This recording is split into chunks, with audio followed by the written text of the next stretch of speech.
Welcome back, andito na sa stu. Sinagad yung due date late, pero accurate. You can never duplicate, imitate, concentrate to the game para mabakot yung name. Mga lyrics ma-frame, ibang rappers mapaklaim na sila ay na-outgame. Kami ng mga G's ay parang the same. Haha, mala flow G, mala shanty dope. Tinawag niya ko lazy, di na ma-provoke. Pakipasan nung dubi then puff and choke. Akin na yung trophy, this ain't no joke. Di na pang kalma, wag umalma. Pag sumama, pag rumampa sa eksena. Mga tenga, nakatenga, chumicempo. Mga solo, nasa tempo, yeah. Hindi madali mag-rap, pero mas di tanggap pagbigay. Nalingan, ginanahan, paunahan sa karera. Gumigera, pumipera, sumusobra. Pag tumamba sa larangan ng bigkasan. Palupitan, magtugmaan, para bang tahian ng salitaan. Ha, teka lang, pahinga muna.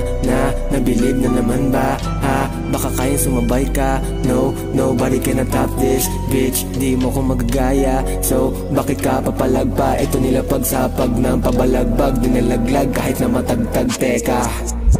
Akala nyo tapos na, akala nyo ubos na, akala nyo wala na, akala nakatenga. Pero kahit kailan, malabos sukuan, di tinukuran, di nawalan ng gutom sa katawan. Pinagulong, pinaurong, dumagundong, mga dugtong, ginawang bugtong. Sinusunog mga linya, senyales na nag-iinit ang baga. Di bale na di dinikit-dikit, basta tama ang bilang ng pandig. May tindig ang ibig kong sabihin. Huwag nyong tapakan ang punso na umabot sa punto na kayo ay manuno.